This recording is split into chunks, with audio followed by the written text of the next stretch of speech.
અમદાવાદમાં south બોપલના VIP road પર નશેડીઓ જાણે કે બેફામ બનેલા છે। એક કાર ચાલકે મહિલાને ટક્કર મારી। બોપલમાં નશેડી કાર ચાલકે એક્ટિવા ચાલક મહિલાને ટક્કર મારી હોવાની વિગતો।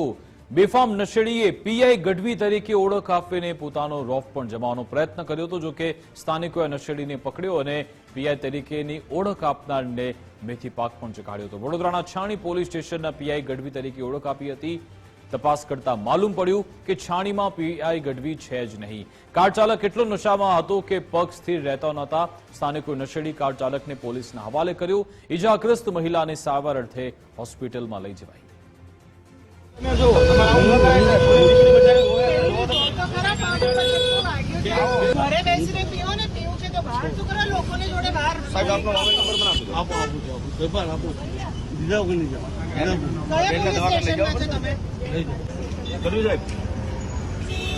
આવું ન કરવું જોઈએ સાહેબ। તમે હજી હાલી નથી દેખતા, તમે જોત ખરા સાહેબ।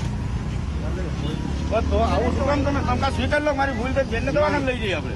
આ બેનને શું કરશો આપણે? પહેલા તમે ભૂલ સ્વીકારો। પૈસા જો તમે વાંક નહીં, ભૂલ સ્વીકારને ગુનો દાખલ કરાવો નથી। તમારી ભૂલ છે। એક સેકન્ડમાં દવા દો। આ બોટલ અંદર પડી છે, ગાડી કાચ ખોલજો। લોક ખોલો તો લોક ખોલો બસ। બીજા જણ તો તમે ઉભા રહો, બીજા જોઈ લેશે। આજે કે વાતચીત કરીશું ન્યૂઝરૂમથી। અમારી સાથે ધર્મેશ વૈદ જોડાઈ ગયા છે। ધર્મેશ, સાંજ પડતાની સાથે જ આ નશેડીઓ બહાર આવે છે ને પછી નશો કરી આખો વિસ્તાર બાનમાં લે છે, ને માત્ર આખો વિસ્તાર બાનમાં લે છે પરંતુ લોકોને પણ રંજાડે છે। ઘણા બધા લોકોના મોત પણ થઈ જાય છે। પછી તથ્ય પટેલ હોય કે પછી વિશ્વ, હજુ આવા કેટલા નબીરાઓ રસ્તા પર ફરી રહ્યા છે અને પછી આંગળી ચિંધાય છે પોલીસ પર। વિકાસ, સૌથી મહત્વની વાત એ સિંધુ ભવન રોડ હોય, એસજી હાઈવે હોય, સાંજના જેવી કે સંધ્યાટાણું થયું અને એ પછી લોકોને નીકળવું અથવા રાહદારી ઉપરાંત વાહન ચાલકોને જે સમસ્યા અને એક આફત જે છે એ નશેડીઓથી છે। અને કેટલાય બનાવો આવ્યા પછી પણ ગઈકાલે જે આ બોપલનો આ વિડીયો જે છે એમાં તમે જો વીઆઈપી રોડ કહી શકાય, ત્યાં એક મહિલાને એમણે અડફટે લીધી અને પોતે પીઆઈ હોવાનું, વડોદરા છાણીના પીઆઈ હોવાનું કહે છે। હવે જુઓ તો વડોદરામાં તો રાજપીપળાના પીએસઆઈ હમણાં તાજેતરમાં કાયદેસર પકડાયા છે, એ પણ પીધેલા હતા, એની સામે કાર્યવાહી થઈ છે। આ પોતે વડોદરા છાણીના પીએસઆઈ હોવાનું કહી અને રોપ જમાવતા હોય છે। આજુબાજુવાળા લોકોએ એકત્રિત થઈને એમને ભેગા થઈ અને તરત નજીકના પોલીસ સ્ટેશનને મોકલી દીધા છે। પણ સૌથી મહત્વની વાત છે લોકોની સલામતીની વાત। પોલીસ તંત્ર માટે આ પડકાર છે। આપણે 3-4 માર્ગો એવા આપ્યા હતા, સિંધુ ભવન હોય, એસજી હાઈવે ઉપર, અને આ રીતે જેને કહી શકાય કે નશા કરેલી હાલતમાં જે ડ્રાઈવ કરે છે, ડ્રિંક એન્ડ ડ્રાઈવ, એમાં અમદાવાદવાસીઓને ભારે ફફડાટ રહે છે। અને આજ ગઈકાલે પણ આ જ પુનરાવર્તન થયું એવું લાગી રહ્યું છે। અને તમે જોઈ શકો છો કે વીઆઈપી રોડ છે, ત્યાં લોકોની અવર જવર હોય ને એવા સંજોગોમાં આ જે પોતાને પીઆઈ ગઢવી તરીકેની ઓળખ આપનાર છે તો નહીં જ પોતે પીઆઈ, પણ નશેની હાલતમાં હતા ને પોતાની કારમાં દારૂ પણ હોય એ પણ બહાર આવ્યું। તો લોકોએ જાગૃત થઈને તરત જ આ મહિલાને દવાખાને ખસેડી અને આમને પોલીસ મથકે રવાના કર્યો હતો। જી પણ ધર્મેશ, આમાં સવાલ થાય છે કે ક્યાં છે પેટ્રોલિંગ? કે જ્યાં ફૂડ પેટ્રોલિંગની વાતો થતી હતી, જ્યારે વિસ્મય પટેલનો કેસ આવ્યો, તથ્યનો કેસ આવ્યો, ત્યારે પછી આ બધી પેટ્રોલિંગની વાતો શરૂ થઈ, પરંતુ ફક્ત 1 મહિનો જોવા મળ્યું, પછી બધી વાતો હવામાં। વડોદરામાં પણ આવા નશેડી જોવા મળ્યા હતા, પછી 1 મહિનો પેટ્રોલિંગ ચાલે છે, તપાસ થાય છે। મૂળ વસ્તુ એ છે કે આ નશાનો સામાન આવે છે ક્યાંથી, એને અટકાવવામાં નથી આવતું। અને બીજી બાબત કે આવું સમયાંતરે ચેકિંગ થતું નથી, એના કારણે પણ આવા નશેડીઓ બેફામ બને છે। ચોક્કસ, દારૂબંધીના સ્ટેટમાં ગુજરાતમાં દારૂ જો થાય અને ડ્રિંક એન્ડ ડ્રાઈવથી લોકોને ઈજા થાય કે લોકો ભોગ બનતા હોય તો એનાથી બીજું શરમની વાત નથી।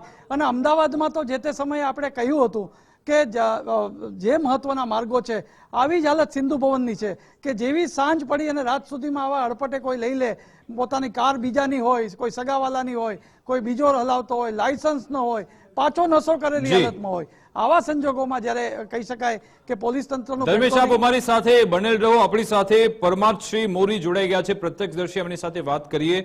જી જણાવશો મોરી સાહેબ, આપે શું જોયું હતું ત્યાં? શું આખો ઘટનાક્રમ શું હતો? સાંજના અરાઉન્ડ 9 વાગ્યાના સમય હું વાયએમસીએ ક્લબ થી બોપલ સાઈડ જવા નીકળ્યો હતો।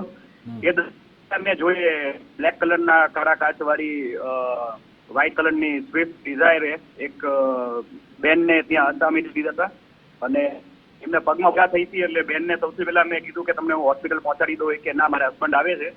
અને એની રાહમાં એમાં વેઇટ કરી અને પછી હર્ષિલભાઈ પટેલ એમના હસબન્ડ છે એ આવ્યા અને પછી અમે એમને 108 પર રવાના કરી દીધા. અને જે ભાઈના હાથે એક્સિડન્ટ થયો હતો અકસ્માત, એ ભાઈ એમની ઓળખાણ એ રીતે આપતા હતા કે હું ગઢવી સાહેબ છું, પીઆઈ બરોડા છાવલી પોલીસ સ્ટેશન, મૂળ વતન એમનું જામનગર, આટલી અમે ઓળખાણ આપેલી. અને બીજા બધાને થોડા ધમકાવતા હતા કોઈ પાસે ના આવી શકે, પણ મેં પછી એમને જાળવી રાખ્યા, હું અને મારી સાથે મારા મિત્ર ઉપેન્દ્રસિંહ ચાવડા બંને જણાએ. અને પછી અમે એમને ત્યાં બેસાડીને પોલીસ સ્ટેશન ફોન કરીને સરખેજ ટ્રાફિક પોલીસ દ્વારા એમને ત્યાં સોંપી દેવામાં આવ્યા. બિલકુલ બિલકુલ, આભાર પરમાત્સિંહ અમારી સાથે જોડાવા બદલ, વાતચીત કરવા બદલ. તો આ પ્રત્યક્ષદર્શી હતા, એમણે જોયું કે આ નશેડી તે પોતાની જાતની ઓળખાણ પીઆઈ તરીકે આપી રહ્યો હતો. જો કે બધા જાગૃત નાગરિકો ત્યાં હતા, પછી તેને પકડી લેવામાં આવ્યો છે. સવાલ એ છે કે આ નશાનો સામાન બેફામપણે વેચવામાં આવી રહ્યો છે, એ નશાનો સામાન વેચનાર પેડલરોને કેમ ઝડપવામાં નથી આવતા? અમદાવાદ શહેરમાં જો આવી સ્થિતિ, અગાઉ આપણે જોયું હતું કે એસજી હાઈવે વિસ્તારમાં ઘણા બધા એવા યુવાનો હતા કે જે દારૂનો ગ્લાસ લઈને ત્યાં મજા માણી રહ્યા હતા, પછી એની સામે કાર્યવાહી થઈ. અનેક આવા કિસ્સા બનતા રહે છે, એની સામે પોલીસની સામે સવાલ ઉઠતા હોય છે.